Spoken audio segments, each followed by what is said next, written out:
Hi, and welcome to this video where I'm today joined by Greta Counts, Coach Greta, and we're going to be talking today about starting new beginnings. And so if you haven't joined my videos before, I'm Debbie Clement-Large. I'm an international creative life coach. I'm a Heal Your Life teacher. I'm a certified assertiveness coach. And I am so thrilled, a good friend of mine, Greta, it's lovely to join me. Thank you for joining me. Absolutely, absolutely. Thank you for having me, Debbie. That's all right. So for those who haven't ever met Greta before, she is a fantastic coach. So she's a Heal Your Life teacher and a workshop facilitator. She has her own sales boutique. She's a licensed practitioner. I'm having to look at my notes. She's a New Thought leader and she's an ordained minister as well. And she's in the States and I'm in the UK. So it's lovely being able to have a conversation across the water like this. Absolutely. Absolutely. So we're going to be talking about new beginnings. So this is going from where we are now to where we want to be. So having a look at making a fresh start in something that we don't like, that's not showing up for us. So Greta, have you got any things that you'd like to share with the people watching? Yes. First of all, I want to thank you for having me, Debbie. It is always a pleasure to interact with you and to be a part of anything that you're doing. So I want to thank you for having me. I'm so grateful and so excited for us to connect like this. This is very exciting for me. It is for me too. Yes. But this morning when I woke up and I was thinking about what we had talked about previous to this, was what came to mind was a quote by Pablo Picasso. And the quote says, "Every act of creation is first of all an act of destruction." Ooh. Yeah, and I love that quote because when I think about new beginnings, what comes to mind for me is that change is the only constant, yet it seems to be the one thing that we all don't want to do. Yeah. And so, then I thought about why we don't want to do it, and why many of us don't want to do it is because we usually don't get the opportunity to have new beginnings because we are holding on to what's old and we don't want what we've had to be destroyed. However, as he so wisely put it, every act of creation is first of all an act of destruction, which means that you can't have an omelet if you don't break the egg. You know, it's just the way it is. So I was giving thought to that this morning, and so that's kind of what's top of mind for me when it comes to new beginnings, is that it requires of us to be able to allow something that was the way it was to feel, it may feel like it's being destroyed, but something new is coming on the scene. And that, oh, I love that. That's really powerful. And that reminds me actually of, because we can have a fear of letting go, a fear of moving on, fear of releasing whatever, even if it isn't working, but because we know it and it seems safe, even if it makes us unhappy, it's difficult to take that leap of faith. And actually what you've just said then about the eggs and making an omelette reminded me of trees. And I like the fact that actually during the autumn, they lose their leaves, that they let go because they know that, you know, around the corner as the spring comes, that actually they'll start growing new ones again. Right. That life will support them and that everything will turn out okay. So they don't cling on to their leaves, afraid to let them go. Mm-hmm. And actually, maybe we should be more like that. Yes, absolutely. I agree. I think that nature does a great job of showing us how to handle life. And because everything in nature is constantly changing, even our bodies. You know, new cells are being created every split second. And so even though we look the same, we're not the same even from moment to moment, but we make the same choices, which is what brings us the sameness. Because honestly, human beings are creatures of habit. And it's because we are looking for security, but security in what, you know? So with new beginnings, it's just always an opportunity for us to start anew. One of my favorite affirmations, and I've been saying this affirmation since 1998, and it is, "I am the power creating my life anew." I am the power creating my life anew. And what I mean by that when I say that affirmation for myself is it helps me to remind myself that something new is always available and accessible to me, but only if I initiate it. You know, Hmm. that we have to be the initiators in our lives in order to have a new experience. And you don't get to hold on to what you have to get something new. It's best to empty yourself by letting go of whatever it is, because no two things can occupy the same space, you know? And Yeah. yeah, so when we empty ourselves, then what's new can avail itself to us. Hmm. Yeah, I like that.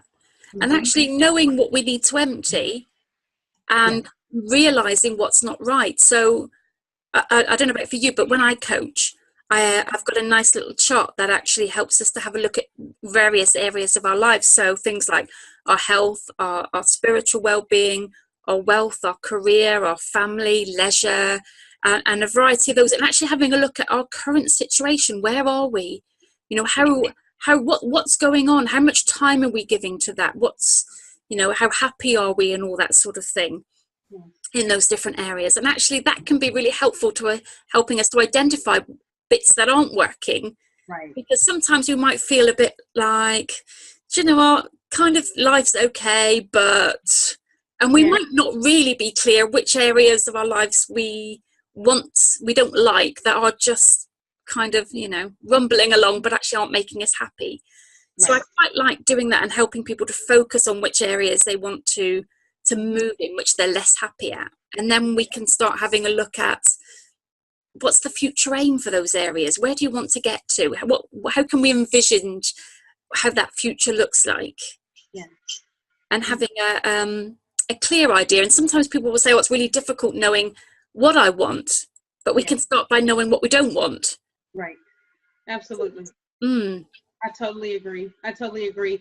One of the things I love about metaphysics is if we don't know, it was hard for me in the beginning when I started to study it because I was always told that you have to know what you want. Mm. And the things that I would say that I wanted were very general, and we typically say, oh, I want to be happy. I want to be whatever it is, joyous, harmonious. And those things are nice to consider because ultimately that is what you want. But I also learned that it's so paramount, it's not optional, it's completely paramount that we also know the tangible things we want. Because it's when we get the tangible things, we get to see that we're actually utilizing the information that we need to be able to manifest those. Because, when you can touch it and you had to do something in order for it to be in your experience, you get an opportunity to see if you really believe what you believe. So I like to think of it as two things. One is, what do you want? But the second piece to that I think is huge is, what do you believe about what you want? Definitely. That Yeah. takes it to a whole nother level, Yeah. because what you want is the thing, the experience, whatever it is. But where we get stuck is, what do you believe about what you want? Because And if you didn't have any resistance around it, you would already have it. that is exactly right.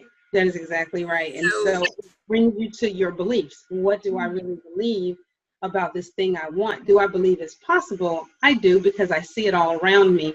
Do I believe it's possible for me? Is an entirely different question. You yeah, know, yeah. people, Are we worthy? Are we deserving? What yes, have our family said about us having prosperity in that area? yes, All sorts of things. What have we learned through our past experiences? And all these things can hold us back or can drive us forward. So yeah, so it's about understanding how you talk to yourself around that area then. yes, absolutely, Mm. absolutely. It's so important to do the inner work. The inner work is not the place where you're going to get the applause from others. Is not the place where people will necessarily know that that's what you're doing, but it will show up in your life, in how you feel and how you move through life, and it's worth it. You know, I know, I'm sure for you as an international coach and me as a coach as well, that one of the joys for us is seeing people have a new start. And, you know, many people come to us for that new beginning. And it's an exciting thing to consider.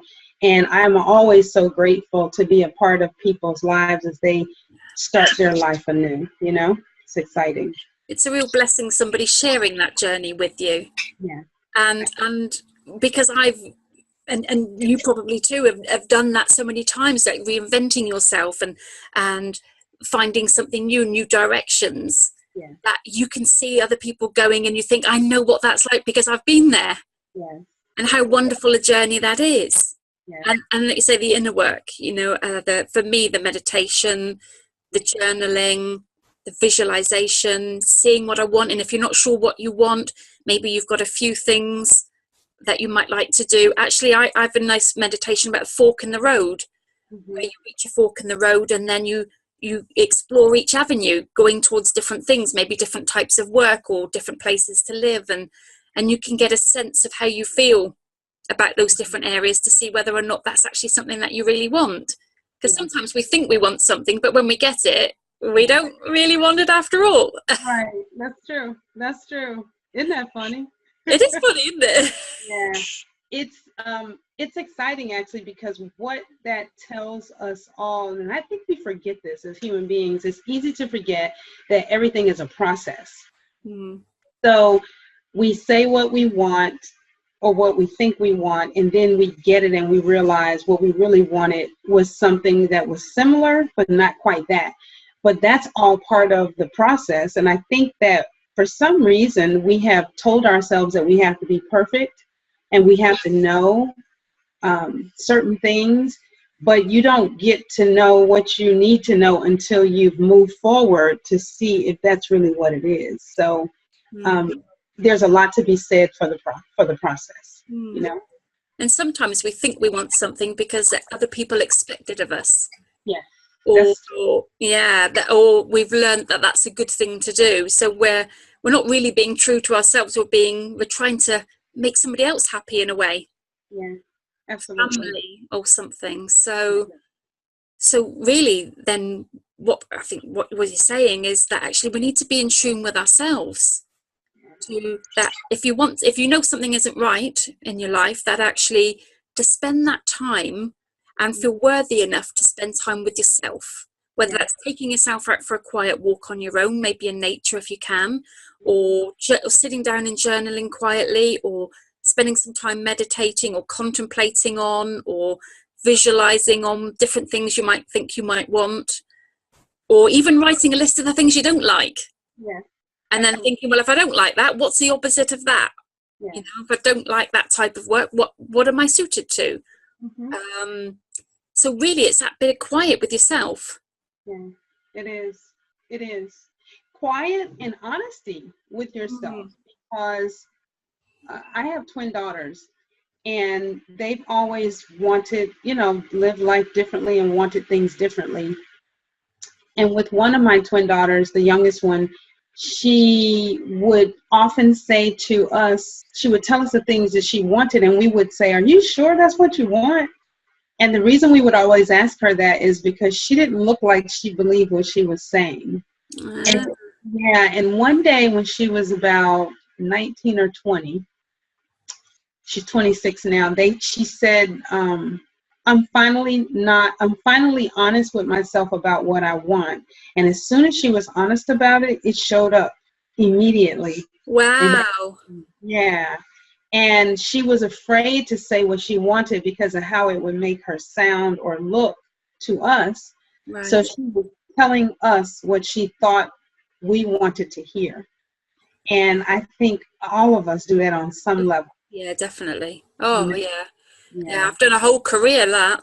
Right. Right. I spent 6 years studying and then 10 years working in a career because I thought it was the right thing to do. So, I so know that. But it's never too late to change. This is the thing. No, you see? It isn't. I went from accountant to coach. Yeah. But actually, it's kind of okay. You can vision what you like. And for me, I did visioning process. I actually got a course on that on my site, but that is such a good process to helping you to really get in tune with yourself. Yeah. Stripping away all the expectations of what other people think you should do.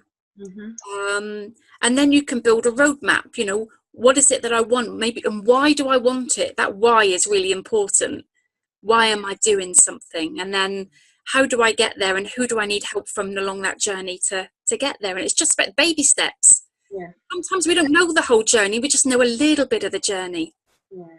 And just being brave and courageous enough to take those first steps. And if I hadn't taken those first steps all that time ago being a coach, I wouldn't have met lovely people like you. And learned what I've learned, and you know, and the opportunities that I've had, and like, oh, I'm so glad I took that new beginning, I tell you. Yes, I know. I love new beginnings. You get to write a new story. We're making it up anyway, even the old stories. You might as well create something that you really want for yourself, and then learn to be okay with what it is you want, because sometimes it's not what other people have. It's not, you know, some lavish lifestyle. It could be to live quietly in the country. Yeah.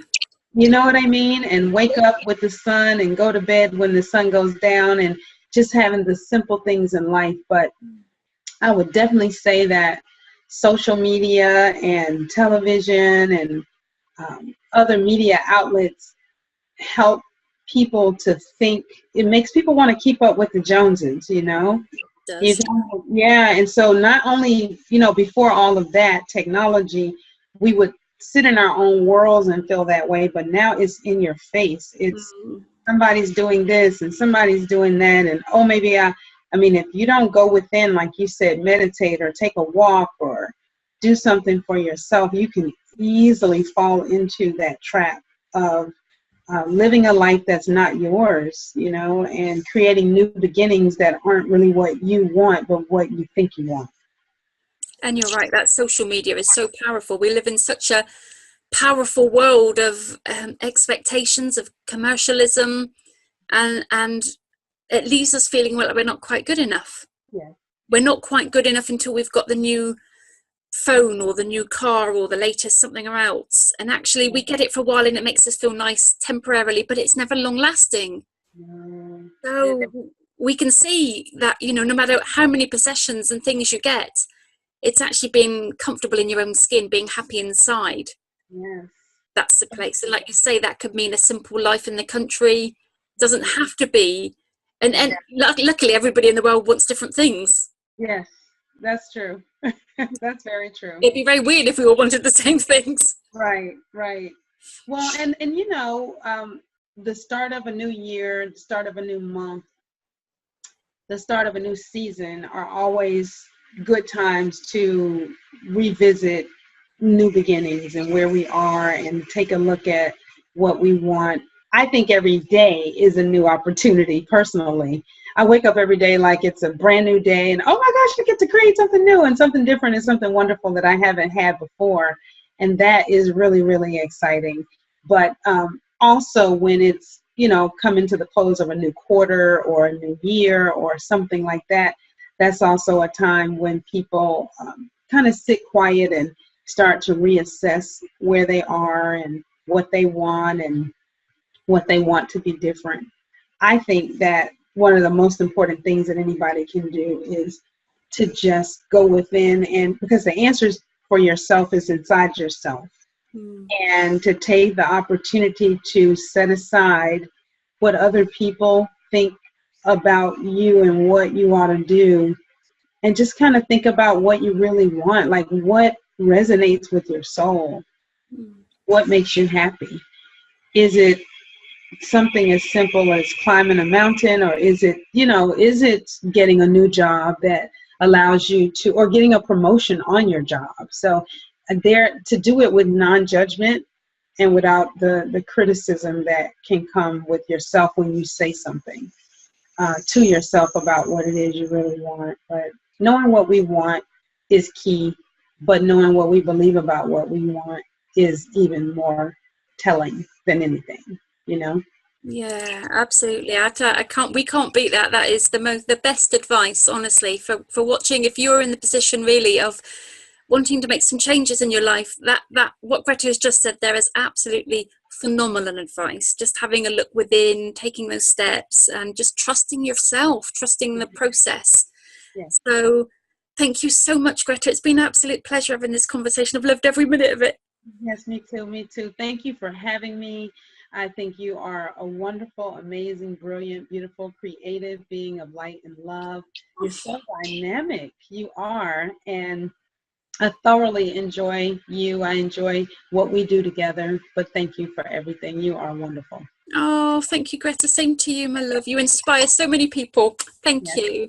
you're welcome. And thank you very much for watching. It's been a pleasure with you joining us today, and I hope you visit back. So don't forget to subscribe, and take care and see you soon.